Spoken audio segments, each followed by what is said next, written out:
গৌৰৱ কঢ়িয়াই আনিছে।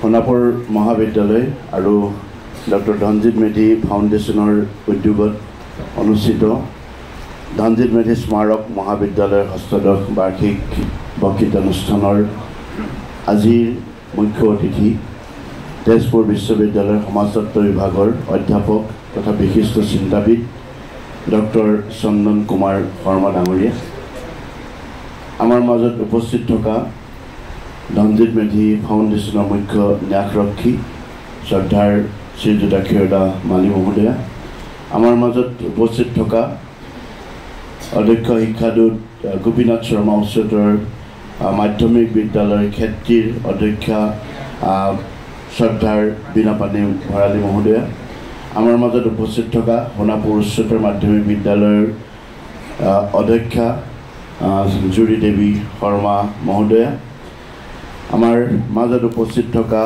মহাবিদ্যালয়ৰ বিভিন্ন দিশত মহাবিদ্যালয়খনক আজিৰ অৱস্থালৈ লৈ অহা বিশিষ্ট ব্যক্তিসকল, মহাবিদ্যালয়ৰ প্ৰতিষ্ঠাকালৰ সন্মানীয় সদস্যসকল, মহাবিদ্যালয়ৰ সন্মানীয় শিক্ষক শিক্ষয়িত্ৰীসকল আৰু মৰমৰ ছাত্ৰ ছাত্ৰীসকল,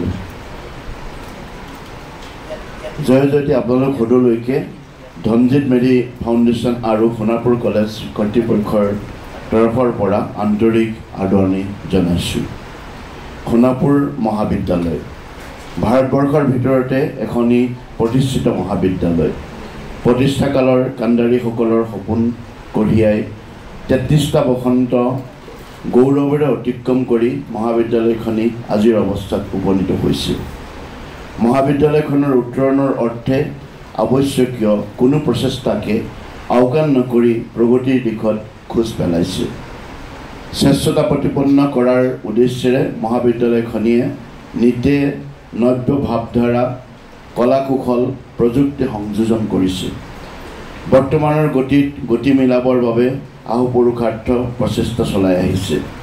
শেহতীয়াকৈ মহাবিদ্যালয়খনি নাকৰ A+ গ্ৰেডেৰে স্বীকৃতি লাভ কৰাটো এটি গৌৰৱোজ্জ্বল অধ্যায়। ইণ্ডিয়া টুডেৰ সমীক্ষাত দেশৰ আৰ্টছ কলেজসমূহৰ ভিতৰত 2024 চনত সোণাপুৰ কলেজে 145 সংখ্যক স্থানেৰে নিজৰ যাত্ৰা অক্ষুণ্ণ ৰাখিবলৈ সমৰ্থৱান হৈছে। লগতে অন্যান্য দিশসমূহ যেনে গৱেষণা, উদ্যমিতা আৰু উদ্ভাৱন, শৈক্ষিক বাতাবৰণ সমূহত মহাবিদ্যালয়খনিয়ে নিজৰ স্বকীয়তা বৰ্তাই ৰাখিবলৈ দেশবাসীৰ আগত নিজৰ পৰিচয় দাঙি ধৰিবলৈ প্ৰচেষ্টা অব্যাহত ৰাখিছে। এই আপাহতে প্ৰতিজন গুণগ্ৰাহী কাণ্ডাৰী আৰু মহাবিদ্যালয়ৰ পৰিয়ালৰ সমূহ সদস্যলৈ আমাৰ শ্ৰদ্ধা আৰু কৃতজ্ঞতা জ্ঞাপন কৰিছোঁ। এই মহান ব্যক্তিসকলৰ মাজৰেই অন্যতম এজন ডক্টৰ ধনজিৎ মেধি, সোণাপুৰ মহাবিদ্যালয়ৰ প্ৰতিষ্ঠাকালৰ প্ৰতিষ্ঠাপক ভাৰপ্ৰাপ্ত অধ্যক্ষ। তেখেতৰ ভাষাৰে মই দুআষাৰ বক্তব্য ৰাখিব বিচাৰিছোঁ। সোণাপুৰ সম্পৰ্কত অন্তৰস্পৰ্শী সংজ্ঞাৰে সেইজন ব্যক্তিহে বিশ্লেষণ কৰিব পাৰে যিজনৰ অন্তৰাত্মাই সোণাপুৰৰ সুন্দৰতা উপভোগ কৰিব পাৰে। নান্দনিক বন্দনাৰে ডক্টৰ ধনজিৎ মেধি ডাঙৰীয়াই সোণাপুৰ সম্পৰ্কত যি বিশ্লেষণ আগবঢ়াই গৈছে সেয়া সঁচাই অতুলনীয়। সেই সোণাপুৰৰে সোণাপুৰ মহাবিদ্যালয় প্ৰতিষ্ঠা কালৰে পৰাই দুচকু দুজলি থকা ভৱিষ্যতৰ সপোন বাস্তৱায়িত কৰাৰ দুৰ্বাৰ আশা আৰু সাহস। এটি প্ৰশান্তিময় পৰিৱেশত প্ৰতিষ্ঠিত সোণাপুৰ মহাবিদ্যালয়খনিৰ এটি সুন্দৰ ভৱিষ্যতৰ বাবে তেখেতে সপোন দেখিছিল আৰু পৰিকল্পনা কৰিছিল। সকলো শুভাকাংক্ষীৰ আশাসুধীয়া প্ৰচেষ্টাৰ ফলত লাহে লাহে সোণাপুৰ মহাবিদ্যালয়খনি থন ধৰি উঠিল। সমাজ আৰু সামাজিক দায়িত্ববোধেৰে উচ্চ শিক্ষাৰ লগত জগতখনত সোণাপুৰ মহাবিদ্যালয়ে নিজৰ স্থিতি সবল কৰিবলৈ সক্ষম হ'ল। সোণাপুৰবাসীৰ আশা আৰু আকাংক্ষাক সফল কৰাৰ গধুৰ দায়িত্ব মূৰ পাতি সময়ৰ গতি মিলাই মহাবিদ্যালয়খনি আগবাঢ়ি গৈ আছে আৰু উত্তৰণ হৈছে। সোণাপুৰ মহাবিদ্যালয়ৰ প্ৰতিষ্ঠাপক ভাৰপ্ৰাপ্ত অধ্যক্ষ হিচাপে ডক্টৰ ধনজিৎ মেধিৰ অৰিহণা এই আপাহতে আমি সোঁৱৰিছোঁ। তেখেতে বিচাৰিছিল এটি আন্তৰিকতাপূৰ্ণ শিক্ষা ব্যৱস্থা য'ত মানৱীয় প্ৰমূল্য আৰু গুণাৱলীৰ পূৰ্ণ বিকাশৰ থল থাকে।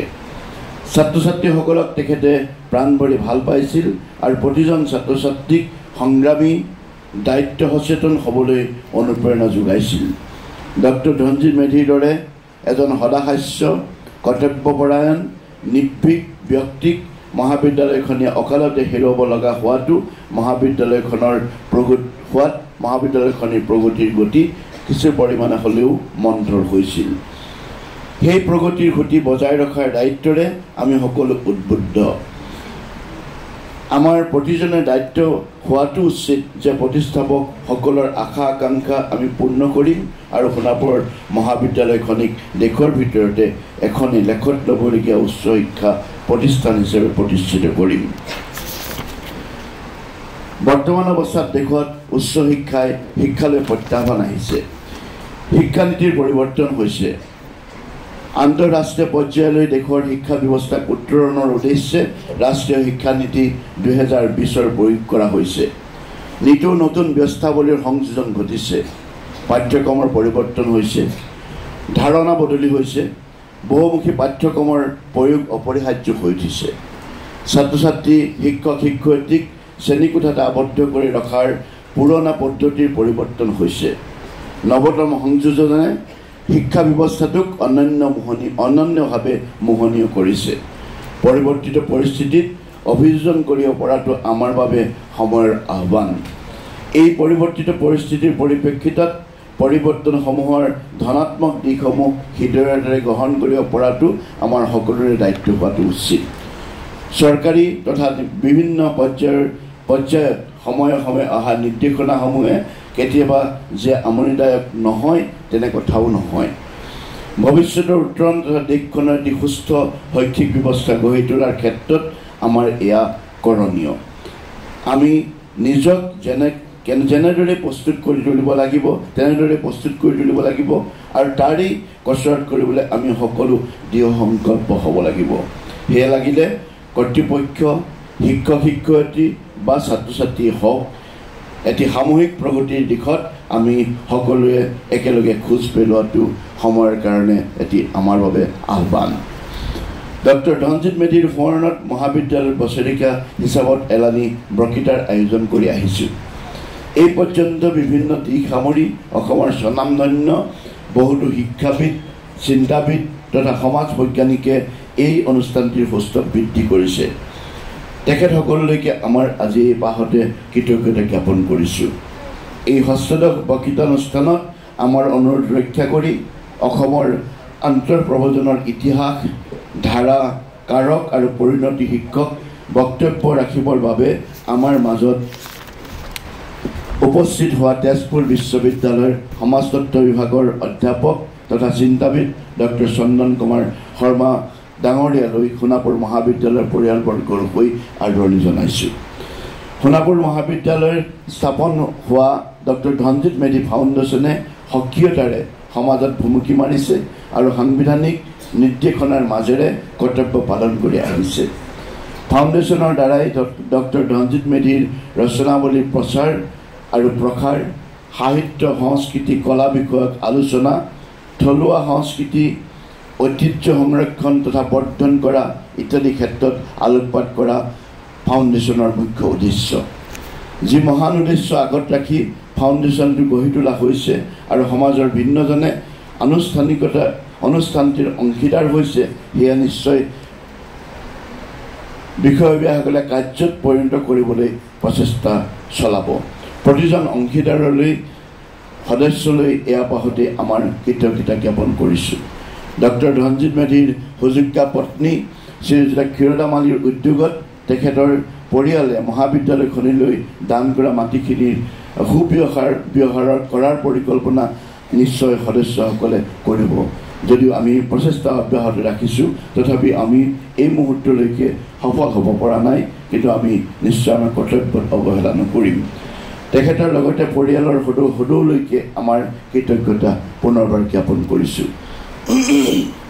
পুনৰ সদৌতিলৈকে মহাবিদ্যালয়লৈ আন্তৰিক আদৰণি জনাইছোঁ। সোণাপুৰ মহাবিদ্যালয়খনিৰ এটি সুন্দৰ উজ্জ্বল ভৱিষ্যত গঢ়াৰ ক্ষেত্ৰত ৰাইজ, শিক্ষক কৰ্মচাৰী, ছাত্ৰ ছাত্ৰী সমন্বিতে সকলোকে একতাৰে আৰু তথা দৃঢ়তাৰে কাৰ্য কৰি যাবলৈ এই আপাহতে আবেদন জনাইছোঁ। সদৌ শেষত প্ৰতিদিনৰ দৰে আজিও ডক্টৰ ধনজিৎ মেধিৰ এটি বক্তব্যৰে সামৰিব বিচাৰিছোঁ। লেতেৰা মেজ এখনক লেতেৰা কাপোৰ এখনেৰে মচি যেনেদৰে চাফা কৰিব নোৱাৰি, তেনেদৰে অশুভ শক্তিসমূহক অশুভ অভিপ্ৰায় আৰু কৰ্মপন্থাৰে উৎখাত কৰিব নোৱাৰি। ইয়াৰ বাবে চাফা কাপোৰৰ এক বিশুদ্ধ বাতাবৰণ প্ৰয়োজন। পুনৰবাৰ আপোনালোকলৈ এই অনুষ্ঠানত সকলোকে আদৰণি জনাইছোঁ আৰু মোৰ আদৰণি ভাষণ সামৰণি মাৰিছোঁ। ধন্যবাদ।